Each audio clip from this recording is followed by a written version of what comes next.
Hello, everybody. We're about to get going here. You're welcome to stay where you are, and I also want to encourage you perhaps to come forward a little bit. This is a good time for us to be in community. This is going to be kind of a conversation.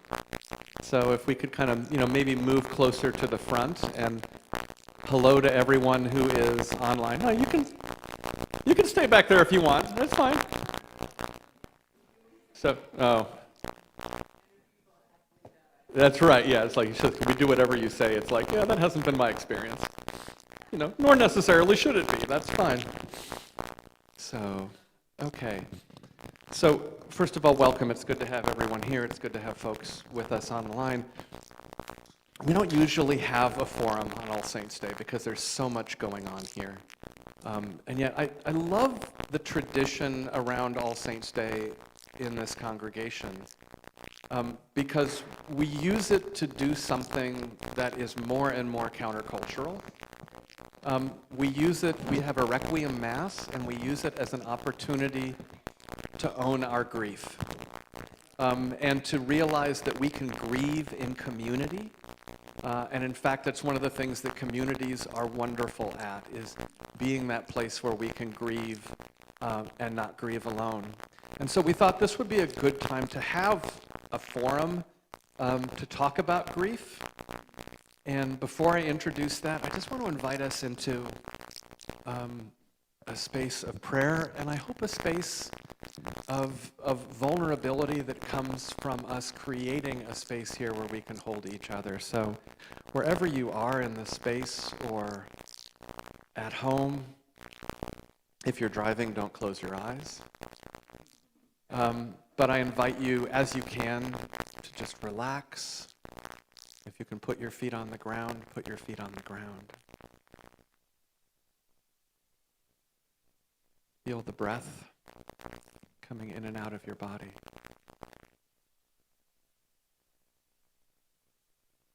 And we are all holding grief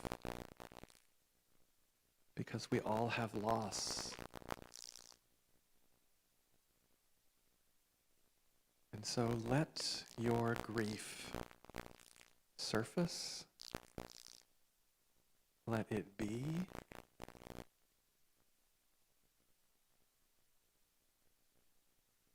Think of the people that you wish you could just have one or two more breaths with. And know that everything that you are feeling right now is appropriate and natural. It is a part of you being a human being who loves. And so when we have loss, there is pain. And where we have pain, there can be tears, and tears are okay. They're more than okay. They're good. They're healing. So may this be a safe place for all of our feelings, for all of our tears. May we hold each other without shame, as we know God is holding us. Amen. Yeah, that's right. This is good to cry. And so just to start us off, I'm deeply grateful. You're going to be hearing a lot less from me and more from the people on my right, your left. We have Dr. Claudia Shields and the Reverend Dr. Sally Howard, who are just brilliant in lots of ways, but among that is they're brilliant psychologists who have done a lot of work on grieving. We are in a grief-heavy time, in a grief-denying culture. And I can think of no better example of this than how we are basically being instructed to come back from a pandemic that gave us so much loss and that we had not recovered from, but we're being told that we have to get back to normal. We're essentially being told, get over it. And grief is not something that we get over. And so if you have ever had someone tell you, well, why can't you just get over it? The answer is because we can't. Grief is something we learn to live with. And we do it best in community. And with that, Sally, I want to just turn it over to you. Yes, thanks, Mike. I thought I might start today with sharing a small story, out of my own life in which I became aware of some of the things that I had learned about grief. And one of those was in my second year of graduate school. My beloved grandmother, who had helped raise me as a child, died, and I flew back for her funeral. And during the funeral, I was crying. And one of my uncles turned back and patted me on the shoulder and said, "They're there now. She's okay." And which, struck me as a little odd since it was the memorial. But I then went back, to school and kind of picked up where I was. And it wasn't until a professor of mine stopped me on campus about 4 months later, and he looked me in the eye and he said, "So how is your grief going?" And I was shocked when he said it. And it helped me be aware, and it gave me permission, to really hold this woman who had been like a mother to me in my growing up years. And so I think along with Mike and Claudia, we want to hold that kind of space and begin to be aware of what kinds of stories, what kinds of messages did we take in or do we take in from our culture today around grieving and the place for grieving and mourning. We all know, I think, that grief is a natural part of life, right? And it can be, of course, death of loved ones, pets, loss of a job, loss of a way of life. They're all manner of things, and I think as Mike mentioned, we're just coming out of a pandemic where we lost, physical contact, which we need, proximity, which we need so much, and returning. And, part of our hope today is in this space that we can be gracious together, gracious with our own grief, right? We'll talk more about that, but grief is also not meant to be held alone. We're not built that way. We are built to need the company and the accompaniment of other people in our grieving process. So again, turning back to what kind of messages do we take in? Again, a loving uncle who would say, "It's done now," right? What kind of messages do we take in about grief? And Claudia, I'm going to turn to you to start us off.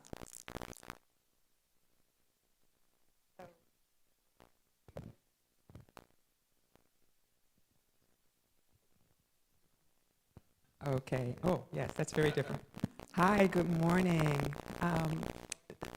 So I come to this work having trained at an organization called Loved Ones of Homicide Victims. And I did that many years ago when I was working on my doctorate. And we ran grief groups every Saturday. And the first Saturday I was there, I think there were 10 people in the group. And then the next Saturday, they were 12, and so forth. Every Saturday, there had been a new homicide on the streets surrounding the church where this organization was. And I came face to face with this reality that the homicides I was seeing on the news were happening in the lives of very real people. The stories were tragic. They were the community was almost exclusively African American. The people in the group were almost always mothers crying for their babies. And I was supposed to do something about it. And what I noticed was that the groups would end at 1 p.m. By 3 o'clock, I was at home in bed with the covers pulled over my head because I couldn't face this. And I told myself, there's no way I'm going to be able to do this work. I then ran across an article, I don't remember the author, but it was something on death and dying. And he talked about how we live in a denial of death. And so we are constantly unprepared for this reality. And he called us to face death head on. Doesn't mean we like it. Doesn't mean we're supposed to accept it. But that we know that all of us are going to die. All of our loved ones are going to die. And if we live our lives with that knowledge, and cultures that live their lives with that knowledge, live more honestly and more richly. There's a whole bunch of stuff you won't care about anymore when you have that. And there's a whole bunch of folks you want to call and make sure you tell them today that you love them. And so I began to live differently in that moment. And once I began to do that, I could show up differently for my clients. And I could sit with them in the pain, in the snot, in the ugly cry. I have one woman that would beat the couch cushion, and I'd say, get it, girl, beat that thing. She came up to me one day, I ran into her in the grocery store, and she said, you know, sometimes I still beat the pillow. I said, good. Right? So what I would say to those of you who are grieving, you are doing what you are supposed to do. Those tears that you can't hold back, those are the truth. Listen to the truth. We're all going. I think about how God speaks to me often when I'm gardening, and when it's time every year to cut back my beautiful rose bushes, and I have to cut the roses away, and the green leaves fall to the earth. And I wonder what it must feel like to the roses, and I know what it feels like to me to see them fall to the ground. But if I don't do that the next year, I don't get the roses. And so there's a way in which grief calls us to new life. Doesn't mean we like it. I don't know if roses feel things, but I can't imagine they would like having, the branches chopped off. And so there's this weird dichotomy that we do in our culture. We talk about good and we talk about bad. And we equate sadness with bad and happiness with good. Feels good. Sadness feels bad. But what if we integrate these two things? What if we hold them both? And we go to Romans 8:28, which says that all things work together for good. Even the ugly cry, even the snot, even the wailing, even that feeling like you can't go on without your loved one. What if you move fully into that, knowing that while it is not going to feel good, at the end of the day, if you can, just accept it. And accept doesn't mean make it okay. It's not what acceptance means. It's like accepting a package that's delivered to you. You don't know if you're going to like the thing you ordered. You haven't opened the package yet. But you extend your hand and you take it. And then you see what happens one moment at a time. And so when I sit with people who are grieving, we commit to one moment at a time. You can cry this one tear right now. You can handle this right now in this moment. And that's all you're asked to do.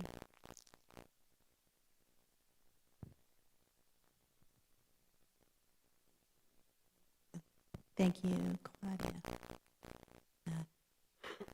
Another story that I was told, I think growing up, was a theological story about death.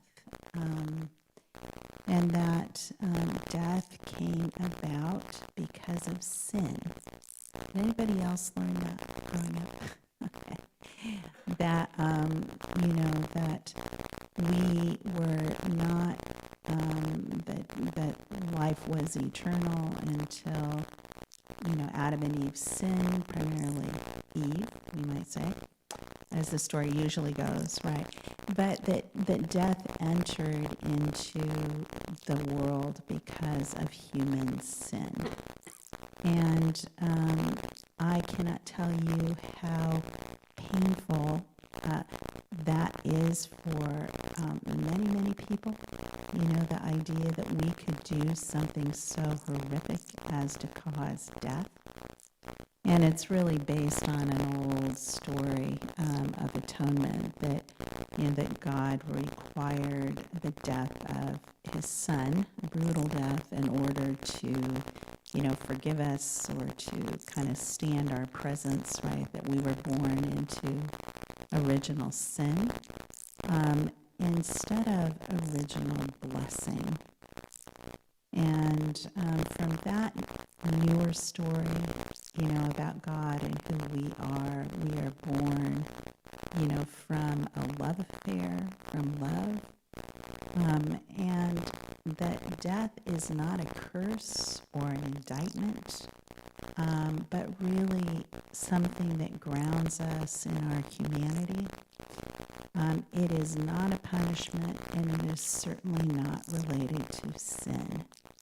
You know, we are told in our faith that, you know, to dust we are made, and to dust we will return. And God's faithful love is a counterpoint to our dust, right? That's our faith tradition. That's our story. That Jesus didn't come to change God's mind about us, but to change our minds about God. And I would say, you know, in that story, there is a resource for us, that nothing is ever lost to love. Nothing is ever lost to love. And again, in our tradition, the story is mystery is a death. It's part of creation. If we think of it in that way, it is part of God's creation. And that there is in that mystery a way that God takes care of that for us, but not because of sin.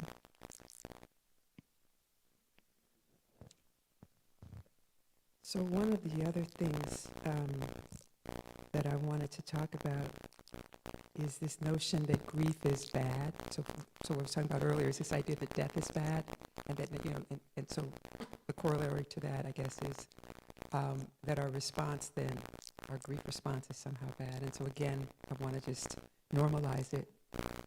And if you're grieving and you're telling yourself you shouldn't be, or that you're weak, right? And a lot of folks do that. I had a woman whose beloved loved one had been murdered.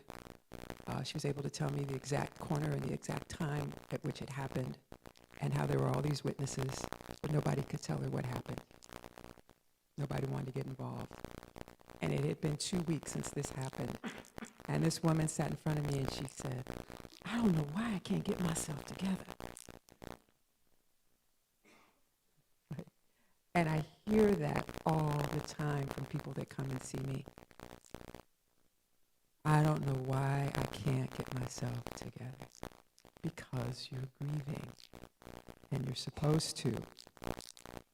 So there's a way in which our minds hold memory, as you know. Mine's doing that less and less every day, but anyway, we hold memory of this person in our minds. We hold these images.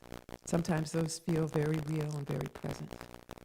And we hold heart memory. We can still feel what it's like to have them. But then our current reality doesn't line up with that. They aren't here. And it's very unsettling. It's weird. It doesn't make any sense. Right? And that's normal. It shouldn't. It takes a while, literally, for our brains to be physically transformed by new experience. Our brains literally create new dendritic or nerve endings in response to new experiences. And that stuff is painful. So part of why you feel the way you do when you're grieving is your body is holding it, it is changing it.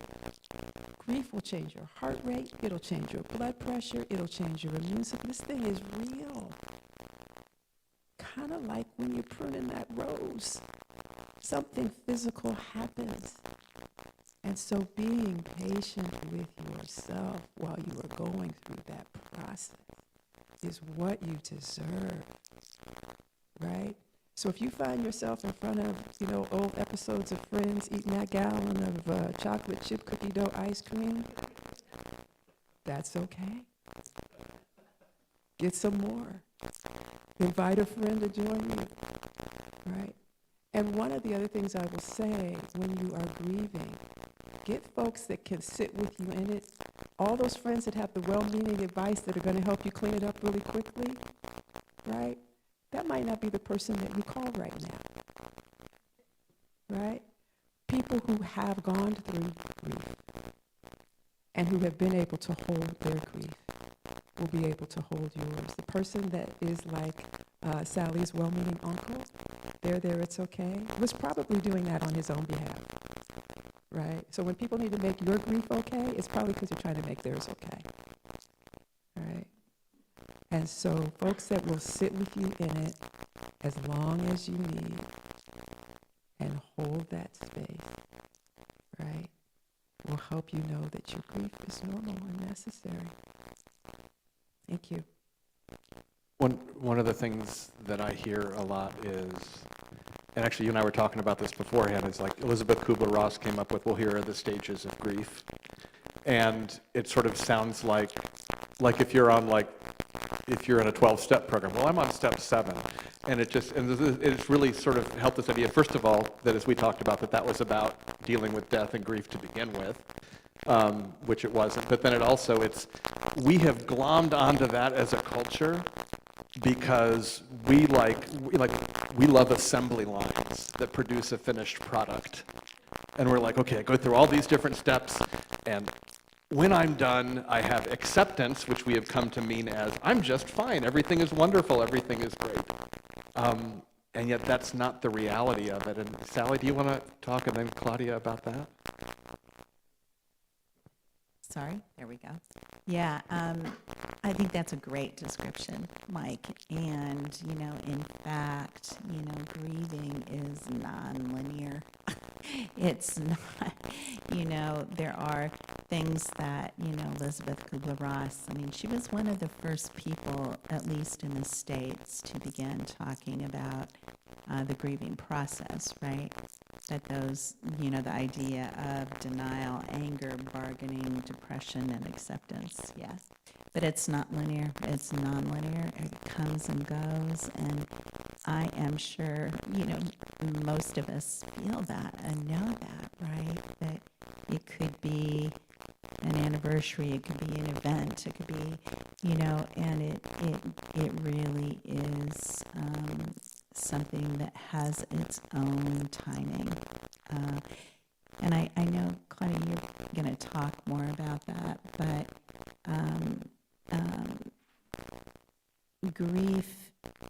grief takes energy.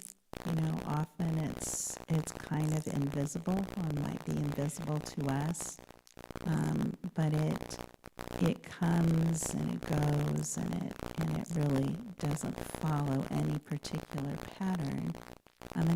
What was your phrase you said to me, Claudia? It was grief won't kill you, but might feel like it sometimes. But resistance to grief can actually do you harm. It's not to make people afraid, but the fact is that having to hold grief in our bodies is not healthy, physically, emotionally, and spiritually.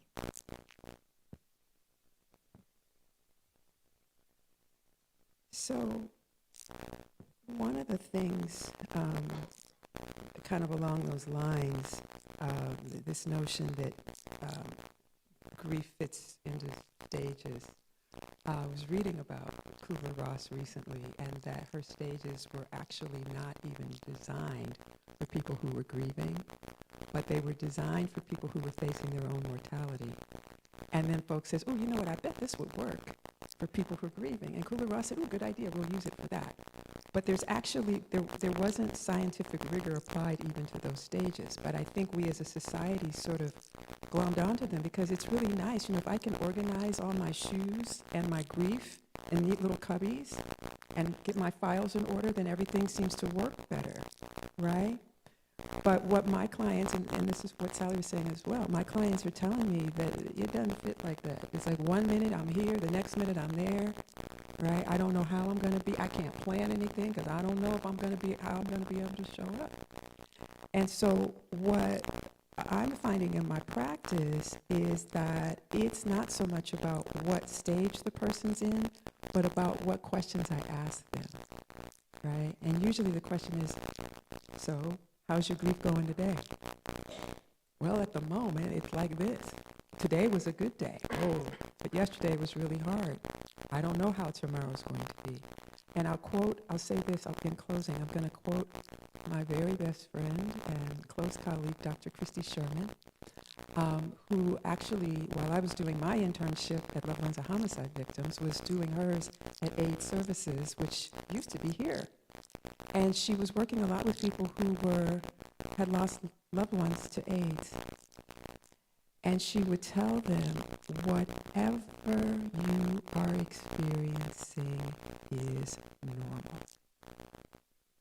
Whatever you are experiencing is normal. And I have said that so often to my clients, and they go, oh, okay. And then so now that you know that, what are you experiencing? And then they could open up and tell me whatever it was that was happening. Yeah, and I love that. I remember when you were with us on the Civil Rights Choir tour, and you know the youth were experiencing these really amazing things that are really, really hard. I mean, we're talking about the racism that is the reason we have fights for civil rights to begin with. And after every person would share, your answer was the same, which was, that's appropriate. And I remembered that. And we tend to think there are good feelings and bad feelings. Well, there's feelings that feel good and feel bad. Every feeling we have is appropriate. And part of why that's important is that my experience of myself is I feel before I can think. I feel what I feel. Now, I can judge that feeling afterwards, but the truth is I really couldn't help having that feeling. Now, what do we do with those feelings? That's a whole other different thing. But whatever you are feeling is appropriate. And this is super appropriate with grief because the most bizarre amalgam of feelings will come up with grief. And just to throw a couple examples out there, which is, you know, first of all, like I remember the first time I had a college student when I was a college chaplain who was killed. And the first morning that I woke up after I found out about her death, and the world was going on as normal, I wanted to scream at the world, how can you go on as normal? Don't you know that she died? And so just being angry at the world going on. And then, you know, I've also experienced, I always talk about stuff I've experienced because maybe it resonates with you. I've experienced moments where I have moved from, for a while I was grieving someone deeply, and then I realize, oh, my grief is not expressing itself in that way anymore. And then I feel guilty. I feel like I'm betraying the person because I'm not grieving as openly anymore. And oh, am I forgetting them? And I get scared. And I feel guilt about that. That's natural. That's normal. Again, why? Because I'm feeling it. There can be times where just, you know, I was talking to someone today, and, you know, it came up that sort of they were in the first year. That first year is sort of like everything, it's like the first time without. And it's so hard. And then we get in our minds, well, after the first year, it should be fine. And then we realize, no, it's not. And the gift of this is we would not be having these feelings. It would not be so hard if we hadn't opened our hearts up to love and be loved and to be vulnerable. If these were people we didn't care about or didn't know, we would not be feeling the same thing. And so it is so hard, and it is part of, frankly, the gift of grief. It is the gift that keeps on giving in ways that don't necessarily thrill us. But what it means is that we get a chance, there is an opportunity in this for us to be gracious with each other and gracious with ourselves. I love the blessing that Chase does at the end of service where he says, may God be gracious to you, so gracious that it becomes how you deal with each other and how you deal with yourselves. I really want to point out the story you made about your uncle and what you said about that, which is so often the voices that are trying to comfort us and soothe us are really about their own soothing and comfort. When I took clinical pastoral education, which is something they make all people do when they're becoming clergy, we used to do a hospital chaplaincy. My CPE supervisor said, and I've always tried to remember this, is when someone is crying, the best way to support them is come up underneath their elbow and lift them up. What we do is hold them and pat them, and that's what we do to babies when we want them to stop crying. And it's a natural thing we do because part of us is saying, oh no, I want to soothe, I want to stop the crying is bad. But there is a piece of us that feels that, and it actually suppresses the tears that are our great truth. And so we want to leave time for other folks really quickly. Support and resources. What's out there? Yeah, I would say the first thing, again, is that we're really not meant to grieve alone. We're just not. And it's, the grief process is also having to rebuild your life without that person there. There's a lot of work in that. And we are designed to carry, the most painful things in life and joyful, but together.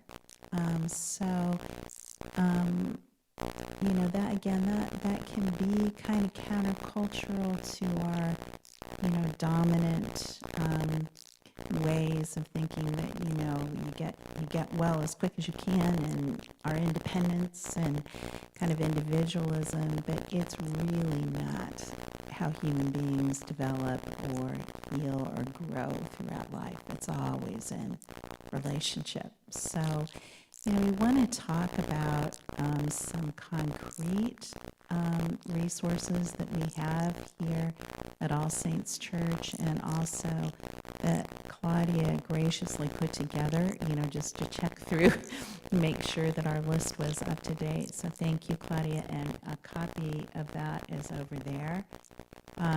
We'll make sure everybody has one when you go. But here are just some of the things at All Saints Church.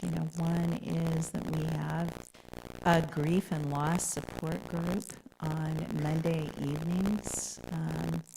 It's led by some really fabulous people, and that's every Monday at All Saints. Also, the Lake Counseling Ministry is active, and that ministry offers 10 meetings with people, and it's a great resource for extra support if you need that. And also, pastoral care here at All Saints Church.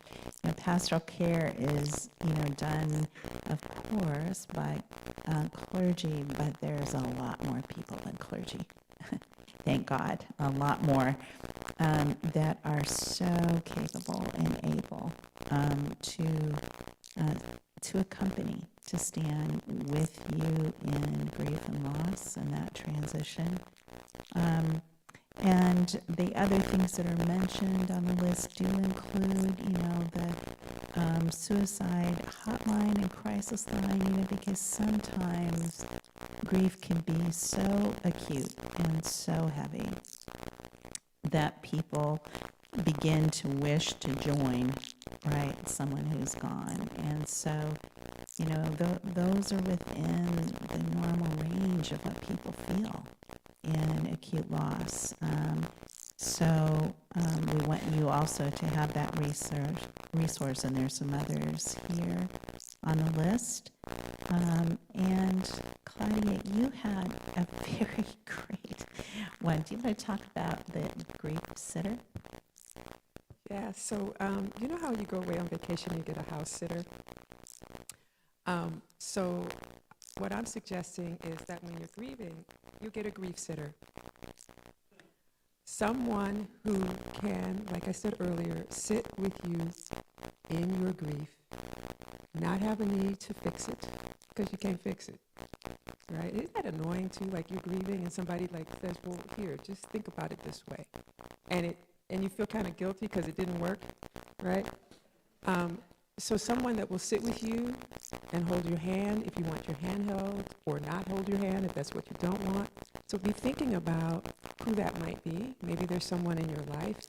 Maybe there's someone at some of the resources that Sally mentioned. Maybe it's a lay counselor here. Maybe it's a therapist, somebody trained in that. But a grief sitter, someone that will just sit with you in it. It doesn't seem that this is something that we're designed to do alone, many of us. And then sometimes you're your own grief sitter. Sometimes you just want to be alone. Or sometimes it's your dog or your cat, right? But someone to be with you in it. And the other thing I will say as a resource, in some cultures, mine included, we turn to our ancestors, right? So we believe that when a person has passed on, that it's just a transformation of energy, that they're no longer in physical form, but that they remain with us. I still get advice from my mother, and she died in 2006. I can hear her, right? My brother passed recently, and there are moments where I'm pretty sure. So if that's happening for you, you might think, oh my gosh, it's gotten so bad I'm starting to lose it. It could be, right? Or, from my culture, right, we would say that it's your ancestors guiding you. I had a Catholic woman say to me once when my mom died, she said, you know, it's good to have a mother in heaven watching out for you. And I realized that really fit with kind of the African-centered notion that when someone passes, there are ancestors and they guide us. And some of us even pour libations for them on the ground to provide comfort to them. So that's another thing to think about. And I want to open it up for questions and conversations. One thing I want to say about that is that's just so beautiful. And also, losing it is highly underrated. It's actually great to lose it and to have people who can just sort of hold the space for you when you lose it. Because sometimes we just need to lose it. We need to have a space that's safe enough where we can just, whatever we're feeling, we can just feel it without worrying about it and lose it, and it doesn't matter that it makes sense. You know, I'm amazed in our culture how often we apologize for tears. It's like this reflex. We start to cry. What's the first thing we say? Oh, I'm sorry. And it's like, oh my, and it drives me crazy, just bananas in church, because we have this idea that, no, I'm supposed to have this level of propriety. And no, this is the community of Christ. We're supposed to cry with each other and laugh with each other and have honest conflict and be angry with each other because we are a container of love that holds each other the whole time. And so it just is like, if I could get us to drop one habit of all of the habits that imprison us, it would be apologizing for our tears. And frankly, if you are able to cry in a group, you are modeling a liberation that we all need. So if that is something you're able to do, and take it from someone who has really a big difficulty crying, tears are a gift, and you are a gift modeling that for us. We have a few minutes. I'm wondering if there's any questions, or Sally, did you have something else? Or Yeah, I think just a last comment about grief. We grieve as deeply as we love. That's the human condition, right? We love deeply, and we grieve as deeply as we love. Yeah. Okay. So I think we have Janet. I'm the crying English woman. Where do regret come into this? Because I think that this can be a kind of a weight that stops you grieving, stops you dealing with, stops you living comfortably with grief. Things undone, unsaid, wished one had not done. Thank you. I'm going to preach about that a little bit, but go ahead. Go ahead. Well, this is what I'll say about regret in general, in any place in your life, including in your grief. It's not particularly useful, right? It takes us to the past, something that we really can't change. And so what I invite folks to do is to sit with the feeling. Just feel it. Your brain wants to do other things with it. Sit with it. Sit in the present and know that right here and now, whatever that thing is that you're regretting really has passed. And you can feel the moment, the here now moment, where your life is and where anything is possible. And just sit with it. Try not to think about it. Try not to overthink it. Just sit in the feeling of it. So I'm not saying bat the regret away, but sit in the feeling. And usually there's something else under that regret. There's a deeper feeling often, a deeper grief. Oh, I just wish I'd had more time. I don't have more time with this person. And so what regret says, yeah, and if you'd had more time, you would have done this and this and okay. Not helpful. Go back to the feeling of my soul wants more time. And then the grief can move forward. That's the work, right? I wish I had more time and I don't. And the tears come freely. Regret will stop that, because what regret says is your mind saying, we're going to pause this grief and we're going to go up here in the headspace and we're going to think about all the stuff we wish we had fixed, but then your heart's not doing the work. Does that make any sense? Yeah. You know, could I add just one thing to that? I think that I have found useful, I think, in my life and with people is that, you know, healing does not end. Life, and that's, you know, I know not everybody shares that, but healing in life does not end, you know, with death. And what our consciousnesses and awarenesses is a mystery. We don't know, right? But I think that also sometimes can help with regret. I love, you know, Julian of Norwich, and one of her experiences in prayer, you know, was that all is well, and all shall be well, and all manner of things shall be well.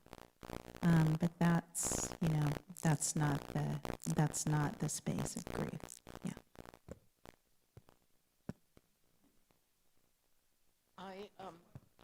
I'm sorry. I'll hold it up. Thank you for being here. The 25th of November this month, my son committed suicide. And the first year, I was so strong for his twin sister and older sister and our little grandchildren. And he had been in the military, so I had a lot of things I had to do with the government. And so it's harder for me now. And it was in the middle of COVID. So we didn't have church, and this place has saved me. This man has saved me, and this woman, and everybody here. But when people hear that he committed suicide, I find that I'm defending him, because there's always a look. I feel it, not here, not at All Saints, but I feel it out there in the world. How did you, oh, he was so young. How did he, was he ill? No, he took his life. And I find I'm taking care of them. Please, it's confusing to me. It's very confusing to me. And then sometimes I want to just look at them and say the F word, and it's just, excuse me, everybody. One of my favorite words. And I feel like it'll be 3 years, November 25th. It was the day before Thanksgiving, my favorite holiday. And I'm just circumventing all this stuff now, and I feel inside me I should be better, because it's been 3 years now, but I'm not better, I'm worse. So I'm wondering, can I just say a couple things quickly? The first thing is, you say that you were strong that first year. You're strong now. It just feels different. But this is what you just did, and that's strength. Getting up in the morning is strength. Sometimes staying in bed in the morning is strength. So that's the second thing. The first thing. The second thing is, this is the rawest stuff around. And so, you apologized for saying the F word. Let's be clear, that word is fuck. And when we're talking about death and grief, it needs to be okay to say that. That word exists for a reason. And sometimes it is highly appropriate. And the third thing is, there is an amazing book called Sushi Tuesdays, written by Charlotte Maya, who is a parishioner here, whose husband took his life. And it's an incredible book about going through that process of grief. And so what I would say is, I feel like ordering 50 of them, which Charlotte would love, and just handing them out to anyone who says that and says, thank you so much, please read this. Because there is so much misinformation and misunderstanding about suicide. So I would just, pitch it to you all for anything else. Yes. Oh, I love what you said, Reverend. Oh, okay. Suicide is more common than homicide in our country. It's a well-kept secret. More people die every day from suicide than homicide, and we lie about it.